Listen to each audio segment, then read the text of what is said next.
Hello दोस्तों, नमस्कार। स्वागत है आप सभी का एक बार फिर से एक नए प्रैक्टिस सेट में। यह प्रैक्टिस सेट क्रम अब से 2022 टीजीटी पीजीटी के लिए लगातार जारी रहेगा इस चैनल से। तो बने रहिए हमारे साथ। इसमें 125 महत्वपूर्ण प्रश्नों का संकलन हमने किया है। तो चलिए शुरू करते हैं। शुरू करने से पहले गुजारिश, चैनल में नए हैं तो लाइक सब्सक्राइब शेयर ज़रूर करिएगा। इसमें जो पहला प्रश्न है उसमें हम देखते हैं कि संविधान के किस अनुच्छेद में हिंदी को राजभाषा घोषित किया गया है। यह पहला प्रश्न आपके सामने है कि संविधान के किस अनुच्छेद में हिंदी को राजभाषा घोषित किया गया है। ऑप्शन आपको दिख रहे होंगे। तो इसमें जो आपके सही उत्तर हैं वह है जो संविधान का अनुच्छेद है 343 फर्स्ट, इसमें हिंदी को राजभाषा घोषित किया गया है। तो ऑप्शन नंबर पहला यहाँ पे सही हो जाएगा। चलिए अगले प्रश्न को देखते हैं। अगला जो प्रश्न है वह है देश के बहुसंख्यक लोगों द्वारा बोली जाने वाली भाषा कही जाती है। देश के बहुसंख्यक लोगों द्वारा बोली जाने वाली भाषा जो कही जाती है वह कही जाती है राष्ट्रभाषा। तो ऑप्शन नंबर यहाँ पे बी सही हो जाएगा। अगला प्रश्न है सरकारी कामकाज की भाषा जो संविधान ने स्वीकृत की हो उसे क्या कहा जाता है। तो सरकारी कामकाज की भाषा जो संविधान ने स्वीकृत किया है उसे राजभाषा के रूप में मान्यता मिलती है। तो यहाँ पे ऑप्शन नंबर आपका ए सही हो जाएगा। ठीक है, चलिए अगला प्रश्न देखते हैं। हिंदी भाषा किस लिपि में लिखी जाती है। जो हिंदी भाषा हमारा है वह किस लिपि में लिखा जाता है। ऑप्शन आपको दिख रहे हैं। इसमें सही उत्तर आपको जो बताना है तो यहाँ पे जो सही उत्तर हो जाएगा वह हो जाएगा देवनागरी लिपि। तो ऑप्शन नंबर सी यहाँ पे सही हो जाएगा। चलिए आगे बढ़ते हैं। अगला प्रश्न है सरकारी स्तर पे प्रचलित देवनागरी लिपि में कुल कितने वर्ड हैं। तो सरकारी स्तर पे प्रचलित जो देवनागरी लिपि है उसमें कुल कितने वर्ड हैं यह पूछा गया है। तो इसका जो सही उत्तर हो जाएगा, सरकारी स्तर पे आपको बताना है तो इसका सही उत्तर हो जाएगा 49। तो ऑप्शन नंबर ए यहाँ पे सही हो जाएगा। चलिए आगे बढ़ते हैं। अगला प्रश्न है देवनागरी लिपि में स्वर वर्डों की संख्या कितनी है। तो देवनागरी वर्ड जो लिखे गए हैं देवनागरी लिपि उसमें जो स्वर वर्ड हैं उसमें स्वरों की संख्या 11 है। तो ऑप्शन नंबर यहाँ पे ए सही हो जाएगा। आगे बढ़ते हैं। अगला प्रश्न है सरकारी स्तर पर प्रचलित देवनागरी लिपि में व्यंजन वर्डों की संख्या बताना है। अभी स्वर वर्डों की संख्या हमने देखा कि वह 11 था, लेकिन अब व्यंजन वर्डों की संख्या बताना है। तो इसमें टोटल कुल जो है वह 38 है। तो ऑप्शन नंबर यहाँ पे ए सही हो जाएगा। चलिए अगला प्रश्न है।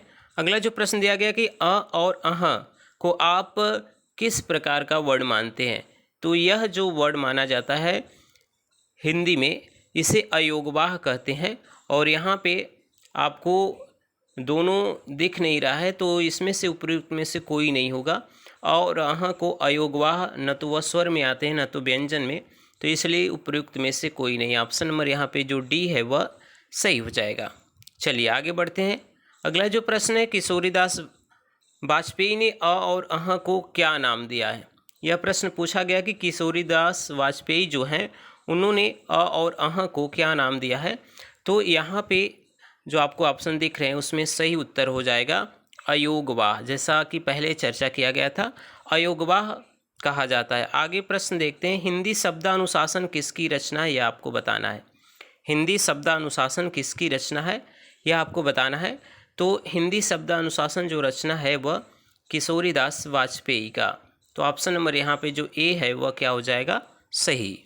आगे बढ़ते हैं। अगला प्रश्न है संस्कृत व्याकरण अष्टाध्यायी के रचयिता कौन माने जाते हैं। तो संस्कृत व्याकरण लिखा गया है अष्टाध्यायी, उसके रचयिता कौन है। तो संस्कृत व्याकरण के जो रचयिता हैं वह है पाणिनि। ठीक है, संस्कृत व्याकरण अष्टाध्यायी के रचयिता है पाणिनि। तो ऑप्शन नंबर यहाँ पे बी सही हो जाएगा। ठीक है, चलिए आगे बढ़ते हैं। अगला प्रश्न हम देखते हैं। अगला प्रश्न जो यहाँ पे आपको दिखेगा वह कौन सा है। अगला प्रश्न है स्वर संध्या कितने प्रकार की होती हैं। स्वर संध्या कितने प्रकार की होती हैं यह आपको बताना है। तो स्वर संधि में 5 होते हैं, दीर्घ, गुण, वृद्धि, अयादि और यड़। तो यहाँ पे स्वर संधि की कुल 5 भेद होते हैं, यह 5 प्रकार की होती है। तो ऑप्शन नंबर सी यहाँ पे सही हो जाएगा। अगला प्रश्न है संधि के कितने भेद है। तो संधि के जो भेद पूछे गए हैं वह कितने हैं? तो संधि के भेद आप सभी को पता होगा। संधि के 3 भेद होते हैं, स्वर संधि, व्यंजन संधि और विसर्ग संधि। चलिए आगे बढ़ते हैं। अगला प्रश्न है, जगन्नाथ में कौन सी संधि है? यह आपको बताना है। जगन्नाथ में कौन सी संधि है? जगत प्लस नाथ इसका विग्रह हो जाता है, तो जगन्नाथ में जो संधि होगा यह व्यंजन संधि हो जाएगा। तो ऑप्शन नंबर बी यहाँ पे सही हो जाएगा। चलिए आगे बढ़ते हैं। अगला प्रश्न है, मनोरोग में कौन सी संधि है? यह आपको बताना है कि मनोरोग में कौन सी संधि है। तो यह मनः प्लस रोग से मनोरोग बन जाता है, यह विसर्ग संधि का उदाहरण है। तो ऑप्शन नंबर यहाँ पे जो सी दिख रहा है वह सही हो जाएगा। चलिए आगे बढ़ते हैं। अगला प्रश्न है, गायक का सही संधि विच्छेद क्या होगा? तो गायक का सही संधि विच्छेद यहाँ पे जो गय प्लस अक से गायक बनता है, या अयादि संधि का उदाहरण है। तो यहाँ पे सही उत्तर ऑप्शन नंबर जो ए है वह सही हो जाएगा। आगे बढ़ते हैं। अगला प्रश्न है, कौन सी रचना आदिकाल की है? कौन सी रचना आदिकाल की है यह बताना है। तो आदिकाल की रचना है परमाल रासो, यहाँ पे ऑप्शन नंबर जो ए है वह सही हो जाएगा। चलिए आगे प्रश्न देखते हैं। अगला जो प्रश्न है वह है कि कौन सा शब्द वेश्या के लिए प्रयुक्त नहीं होता? वेश्या के लिए कौन सा शब्द प्रयुक्त नहीं होता? तो यहाँ पे गणिका, नगरवधू, रूपा जीवा यह तो होता है, लेकिन वीरांगना उनके लिए प्रयोग नहीं होता। तो ऑप्शन नंबर यहाँ पे जो सी है वह सही हो जाएगा। चलिए आगे बढ़ते हैं। ध्वनि संप्रदाय के प्रवर्तक कौन है? तो ध्वनि संप्रदाय के जो प्रवर्तक माने गए हैं वह आनंदवर्धन माने गए हैं। तो ऑप्शन नंबर सी यहाँ पे सही हो जाएगा। अगला प्रश्न है, सर्वनाम के कितने भेद हैं? सर्वनाम के कितने भेद होते हैं ये आपको बताना है। तो सर्वनाम के कुल 6 भेद होते हैं। ऑप्शन नंबर सी यहाँ पे सही हो जाएगा। अगला प्रश्न है, कोई कुछ किस प्रकार के सर्वनाम है? कोई कुछ किस प्रकार के सर्वनाम है? तो कोई कुछ और किस, यह जो सर्वनाम है वह किस प्रकार का है? तो यह है अनिश्चयवाचक सर्वनाम। तो ऑप्शन नंबर यहाँ पे जो सी है वह सही हो जाएगा। अगला प्रश्न है कि भूरी भूरी भेदभाव भूमि से भगा दिया में कौन सा अलंकार है? यह आपको बताना है। तो यहाँ पे जो सही उत्तर होगा ऑप्शन नंबर सी, अनुप्रास अलंकार यहाँ पे है। तो ऑप्शन नंबर सी यहाँ पे आपका सही हो जाएगा। चलिए आगे बढ़ते हैं। इसी तरह प्रश्नों की प्रैक्टिस करते रहेंगे। अगला प्रश्न जो है वह है कि इनमें से कौन सा अलंकार अर्थालंकार है? यह बताना है। अनुप्रास श्लेष यमक उपमा, तो आपको बताना है कि इनमें से आपके कौन सा अलंकार अर्थालंकार है। तो यहाँ पे सही उत्तर हो जाएगा ऑप्शन नंबर डी, उपमा जो है वह अर्थालंकार है, बाकी अनुप्रास श्लेष यमक यह सभी शब्द अलंकार में आते हैं। चलिए आगे बढ़ते हैं। अगला प्रश्न जो दिया गया है वह है कि पीतरपात सरिस मंडोला में कौन सा अलंकार है? तो यह बहुत प्रसिद्ध उदाहरण है, पीतरपात सरिस मंडोला, यह उपमा अलंकार का उदाहरण है। तो ऑप्शन नंबर ए यहाँ पे सही हो जाएगा। चलिए आगे बढ़ते हैं। अगला प्रश्न जो हम लोग देखेंगे वह है कि विभत्स रस का स्थायी भाव क्या है? विभत्स रस का स्थायी भाव जो माना गया है या जो है वह कौन सा है, यह आपको बताना है। तो विभत्स रस का स्थायी भाव होता है जुगुप्सा। ऑप्शन नंबर बी यहाँ पे सही हो जाएगा। आप सभी प्रश्नों को देखकर कमेंट करिएगा, आपके कितने प्रश्न सही बन रहे हैं, इसका जवाब आप कमेंट बॉक्स में दीजिएगा। चलिए अगला प्रश्न है, लक्ष्मण का पर्यायवाची है। लक्ष्मण का पर्यायवाची जो शब्द है यहाँ पे आपको दिया गया है ऑप्शन, इसमें से सही उत्तर हो जाएगा सुमित्रानंदन। सुमित्रानंदन यह लक्ष्मण के पर्यायवाची है। ठीक है, और प्रश्न देखिए, इसमें ऑप्शन जो दिए गए हैं, लक्ष्मण का पर्यायवाची सुमित्रानंदन, पंत सुमित्रानंदन और रामानुज और लखन, ये सभी। तो यहाँ पे ये सभी ऑप्शन सही हो जाएंगे, यह सभी लक्ष्मण का पर्यायवाची है। ठीक है, अगला प्रश्न है, कौन से शब्द का अर्थ बाकी से अलग है? कौन से शब्द का अर्थ बाकी से अलग है? यहाँ पे ऑप्शन दिए निशा, यामिनी, विभावरी, भामिनी। तो कौन सा अलग है? तो निशा, यामिनी, विभावरी यह रात्रि के हैं, लेकिन भामिनी नहीं है। तो ऑप्शन नंबर सी यहाँ पे क्या होगा, सही हो जाएगा। चलिए अगला प्रश्न है, लक्ष्मी का पर्यायवाची नहीं है। आपको बताना है कि लक्ष्मी का पर्यायवाची कौन सा नहीं है। तो रमा, श्री, चंचला यह सभी तो लक्ष्मी का पर्यायवाची है, लेकिन उमा नहीं है। तो ऑप्शन नंबर बी यहाँ पे सही हो जाएगा। चलिए आगे बढ़ते हैं। अगला प्रश्न है, इष्ट का विलोम है। इष्ट का विलोम क्या है यह आपको बताना है। तो इष्ट का विलोम यहाँ पे जो ऑप्शन दिख रहे हैं उसमें सही उत्तर हो जाएगा। इष्ट का विलोम क्या होगा यह आपको बताना है। तो अनिष्ट यहाँ पे हो जाएगा, ऑप्शन नंबर ए सही हो जाएगा। चलिए अगला प्रश्न है, संपत्ति का विलोम है। संपत्ति का विलोम क्या है ये आपको बताना है। तो संपत्ति का विलोम होता है विपत्ति। ऑप्शन दिए गए हैं, तो संपत्ति का विपत्ति यह सही हो जाएगा, ऑप्शन नंबर बी सही हो जाएगा। अगला प्रश्न है, रस सूत्र के तीसरे व्याख्याता आचार्य हैं। देखिए रस सूत्र आपको सभी को पता होगा, भरत मुनि ने जो रस सूत्र दिया है, विभावानुभाव व्यभिचारी संयोगादृश निष्पत्ति, उसमें रस सूत्र के 4 व्याख्याता थे। इसमें से पूछा गया कि तीसरे व्याख्याता आचार्य कौन है, यह आपको बताना है। तो तीसरे जो हैं वह भट्टनायक हैं। देखिए भट्टलोलक, अभिनवगुप्त, भट्टनायक और शंकुक, यह 4 रस सूत्र के व्याख्याता हैं। तो इसमें तीसरे पूछे गए हैं, तो यह भट्टनायक, ऑप्शन नंबर डी यहाँ पे सही हो जाएगा। चलिए आगे बढ़ते हैं। अगला प्रश्न है, आचार्य मम्मट ने काव्य के कितने प्रयोजन बताए हैं। आचार्य मम्मट ने काव्य के कितने प्रयोजन बताए, यह आपको बताना है। तो आचार्य मम्मट ने काव्य के जो प्रयोजन बताए हैं वह बताए हैं 6। तो ऑप्शन नंबर यहाँ पे जो सही उत्तर होगा, ऑप्शन नंबर सी सही हो जाएगा। चलिए अगला प्रश्न है, करुड़स का स्थायी भाव है। तो करुड़स का स्थायी भाव आप सभी को पता होगा, करुड़स का स्थायी भाव जो होता है वह शोक होता है।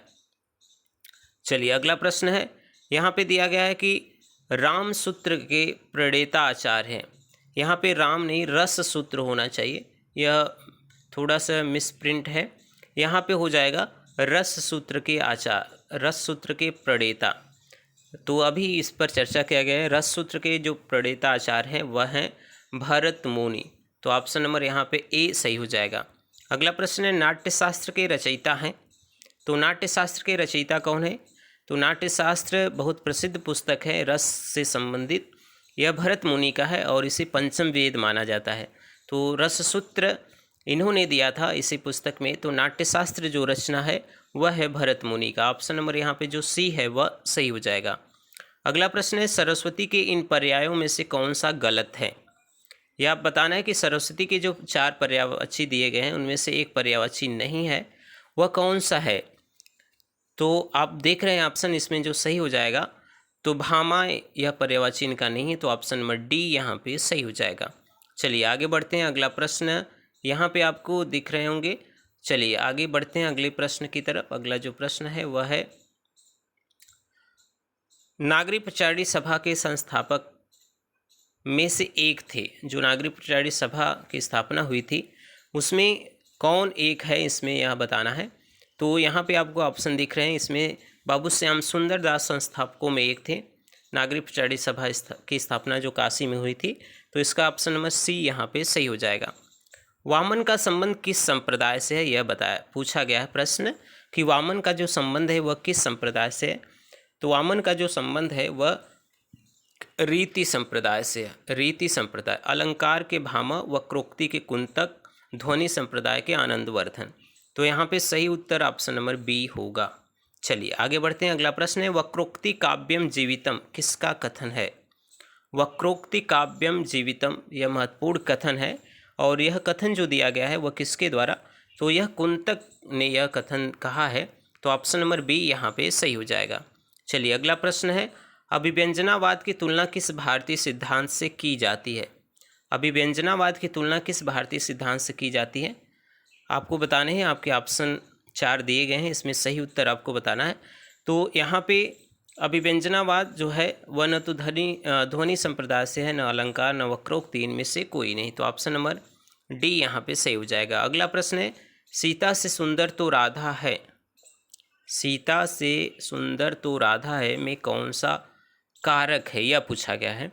तो सीता से सुंदर जो है राधा है, इसमें जो बताया गया है, तो जिसे समूह में किसी एक की जो यहाँ पे सही उत्तर हो जाएगा अपादान कारक, ठीक है।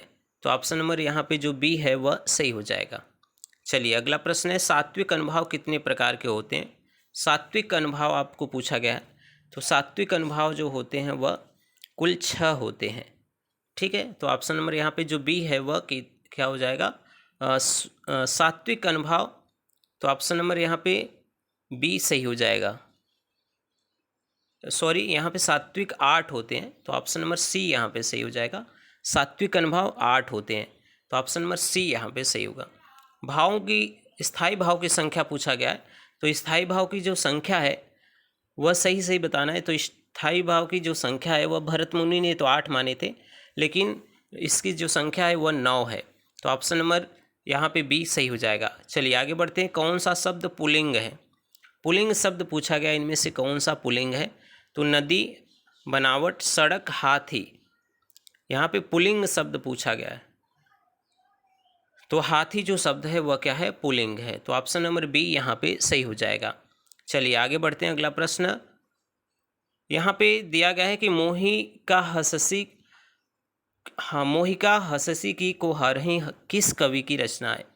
तो यह महत्वपूर्ण रचना है, यह पंक्ति है, यह जायसी का है। तो ऑप्शन नंबर बी यहाँ पे सही हो जाएगा। शत्रुता किस प्रकार का शब्द है? यह बताया गया है शत्रुता किस प्रकार का शब्द है। तो क्वेश्चन नंबर आपको दिख रहा है 46, इसका सही उत्तर आपको बताना है। तो शत्रुता भाववाचक संज्ञा है। तो ऑप्शन नंबर यहाँ पे ए सही हो जाएगा। अगला प्रश्न है, अनुभाव किसका बोध कराते हैं? अनुभाव किसका बोध कराते हैं? तो अनुभाव भाव का बोध कराते हैं। तो ऑप्शन नंबर ए सही हो जाएगा। अगला प्रश्न है, छप्पय छंद में होते हैं। छप्पय छंद में कितनी मात्राएं होती हैं, यह आपको बताना है। तो छप्पय छंद में जो मात्राएं होती हैं वह 28 होती हैं। ठीक है, तो ऑप्शन नंबर सी यहाँ पे सही हो जाएगा। चलिए अगला प्रश्न है, किस छंद के प्रत्येक चरण में 28 मात्राएं होती हैं तथा 16 और 12 पर यति होती है? तो यह होता है हरिगीतिका। हरिगीतिका छंद में 28 मात्राएं होती है और 16 और 12 पर यति होता है। तो ऑप्शन नंबर बी यहाँ पे सही हो जाएगा। अगला प्रश्न है, जिस नायिका में लज्जा भाव कम हो गया है उसे कहते हैं, यानी ऐसी नायिका जिनमें लज्जा भाव कम हो गया उसे कहते हैं। तो यहाँ पे सही उत्तर देखिएगा, उसे प्रौढ़ा नायिका कहते हैं। तो ऑप्शन नंबर बी उत्तर यहाँ पे सही हो जाएगा। चलिए आगे बढ़ते हैं, अगला प्रश्न देखते हैं। अगला जो प्रश्न है वह क्या है? यहाँ पे दिया गया कि धीर ललित नायक कौन है? तो धीर ललित नायक जो इनमें पूछा गया है वह कौन है? तो यहाँ पे धीर ललित नायक के बारे में पूछा गया है, तो वह दुष्यंत हैं। तो ऑप्शन नंबर बी यहाँ पे सही हो जाएगा। अगला प्रश्न है, यह देखिए अरविंद से शिशुवृंद कैसे सो रहे हैं में अलंकार है। यह देखिए अरविंद से शिशुवृंद कैसे सो रहे में अलंकार कौन से है? तो यहाँ पे उपमा अलंकार है। तो ऑप्शन नंबर ए सही हो जाएगा। आगे बढ़ते हैं, अगला प्रश्न है, कैसे कवि बेनी बेनी ब्याल की चुराई लिन्ही में अलंकार है? कैसे कहें कवि बेनी बेनी ब्याल की चुराई लिन्ही में अलंकार है? कहें कवि बेनी बेनी ब्याल की चुराई लिन्ही में अलंकार कौन सा है, आपको बताना है। तो यह यमक अलंकार का उदाहरण है। तो ऑप्शन नंबर ए यहाँ पे सही हो जाएगा। अगला प्रश्न है, राम राम कहूँ राम स्नेही पुनि कहूँ राम लखन वैदेही में कौन सा छंद है? यह बताना है आपको कि इसमें कौन सा छंद है। तो राम राम कहूँ राम स्नेही पुनि कहूँ राम लखन वैदेही, इसमें छंद बताना है आपको। तो यहाँ पे आप जब मात्रा गिनेंगे तो इसमें चौपाई 16 मात्राओं का क्रम आएगा। तो यहाँ पे चौपाई छंद है। तो ऑप्शन नंबर ए यहाँ पे सही हो जाएगा। अगला प्रश्न है, मतैक्य का संधि विच्छेद होगा। मतैक्य का संधि विच्छेद पूछा गया है। तो मत प्लस ऐक्य से मतैक्य हो जाएगा, यह वृद्धि संधि का उदाहरण है। तो ऑप्शन नंबर यहाँ पे जो आपको दिख रहे हैं बी, यह सही हो जाएगा। ऑप्शन नंबर बी यहाँ पे सही हो जाएगा। चलिए आगे बढ़ते हैं, अगला प्रश्न है, अभ्यर्थना में कौन सी संधि है, यह आपको बताना है। अभ्यर्थना में कौन सी संधि है? तो यहाँ पे आपको बताना है सही उत्तर क्या होगा। तो यह यड़ संधि का उदाहरण है। तो ऑप्शन नंबर सी यहाँ पे सही हो जाएगा। अगला प्रश्न है, वागदान में संधि है, यह आपको बताना है कि वागदान में कौन सी संधि है। तो यह वागदान में जो सही उत्तर होगा यह व्यंजन संधि हो जाएगा। तो ऑप्शन नंबर यहाँ पे बी सही हो जाएगा। आगे बढ़ते हैं, स्वागत का संधि विच्छेद होगा। पूछा गया कि स्वागत का संधि विच्छेद, तो सु प्लस आगत से स्वागत, यह यड़ संधि का उदाहरण है। तो ऑप्शन नंबर बी सही होगा। अगला प्रश्न है, गायक का संधि विच्छेद होगा। तो गय प्लस अक गायक हो जाएगा, यह अयादि संधि का उदाहरण है। ऑप्शन नंबर बी सही होगा। अगला प्रश्न है, अभ्यर्थी का संधि विच्छेद होगा। तो अभ्यर्थी का जो सही संधि विच्छेद है यह आपको बताना है। तो अभि प्लस अर्थी, यहाँ पे ऑप्शन नंबर ए सही होगा। अगला प्रश्न है, लंबोदर में समास है। लंबा है उदर जिसका लंबोदर, अर्थात यह बहुब्रीहि समास का उदाहरण है। तो ऑप्शन ए यहाँ पे सही हो जाएगा। अगला प्रश्न है हानि लाभ में समास होगा। तो हानि और लाभ यह द्वंद्व समास का उदाहरण है। तो ऑप्शन नंबर यहाँ पे जो डी है वह सही हो जाएगा। अगला प्रश्न है कविश्रेष्ठ में समास होगा। कविश्रेष्ठ में समास होगा यह आपको बताना है। तो कवियों में जो श्रेष्ठ हैं कविश्रेष्ठ, तो यहाँ पे तत्पुरुष हो जाएगा। तो ऑप्शन नंबर बी सही हो जाएगा। अगला प्रश्न है नील गगन में समास होगा। तो नील गगन आपको पता है कि यहाँ पे विशेषण और विशेष्य का संबंध दिखाई दे रहा है। तो ऐसे जगहों पर, ऐसे उदाहरण में जो सही उत्तर हो जाएगा यहाँ पे कर्मधारय समास। तो ऑप्शन नंबर सी यहाँ पे सही हो जाएगा। चलिए आगे देखते हैं अगला प्रश्न जो दिया गया है। यहाँ पे कुछ और प्रश्न है, देख लेते हैं इन सभी प्रश्नों को। चलिए अगला प्रश्न है यथाक्रम में समास बताइए। यथाक्रम में आपको समास बताना है। तो यथाक्रम में जो समास है वह सही रूप क्या होगा, सही उत्तर क्या होगा, यह आपको बताना है। तो यथाक्रम में जो समास होगा यह अव्ययी भाव समास। अगला प्रश्न है धनुर्वाण में समास होगा। तो यहाँ पे सही उत्तर आपको बताना है। क्वेश्चन नंबर 66 यह उत्तर आपको बताना है। तो यहाँ पे धनु और वाण यह हो जाएगा द्वंद्व समास का उदाहरण। ऑप्शन नंबर सी यहाँ पे सही होगा। किस समास में दोनों पद प्रधान होते हैं, या समास होना चाहिए किस समास में दोनों पद प्रधान होते हैं। तो द्वंद्व समास ऐसा होता है जिनमें दोनों पद क्या होते हैं, प्रधान होते हैं। अगर ऐसा पूछा जाए कि ऐसा कौन सा समास है जिसमें दोनों पद प्रधान न होकर कोई तीसरा प्रधान होता है, तो वह हो जाता है बहुब्रीहि। यहाँ पे पूछा गया कि दोनों पद प्रधान होते हैं, तो यह द्वंद्व समास का उदाहरण है। ऑप्शन नंबर बी आपके सही हो जाएगा। अगला प्रश्न है अन्य पद प्रधान समास होता है। देखिए अभी यह बात किया गया था, यह पूछा गया कि दोनों पद प्रधान न होकर अन्य पद की प्रधानता होती है, वह समास होता है बहुब्रीहि। चलिए अगला प्रश्न है त्रिभुवन में समास है। त्रिभुवन में आपको बताना है कि समास कौन सा होगा। तो जहाँ पे संख्यावाचक है तो यह ऑप्शन नंबर बी सही हो जाएगा, द्विगु समास यहाँ पे होगा। चतुर्भुज में समास होगा, यह आपको बताना है। तो चतुर्भुज जो दिया गया है उसमें जो समास है वह बहुब्रीहि समास हो जाएगा। तो ऑप्शन नंबर यहाँ पे सी सही हो जाएगा। अगला प्रश्न है शुद्ध वर्तनी अब बताना है आप सभी को। यहाँ पे देखिए ऑप्शन ऐसे दिए गए हैं, 4 ऑप्शन, उसमें शुद्ध वर्तनी को छांटना है। तो शुद्ध वर्तनी से प्रश्न लगातार बनते हैं, तो आपको देखिएगा जो ऑप्शन सही है उसे आपको बताना है। तो यहाँ पे पहले में उज्ज्वल, कवयित्री, श्रृंगार और पूजनीय दिया गया है। इसमें शुद्ध वर्तनी आपको बताना है। तो यहाँ पे देखिए जो सही उत्तर है वह कवयित्री, यह आपका जो है वह सही है। कवयित्री यहाँ पे पहले में ऑप्शन सही है।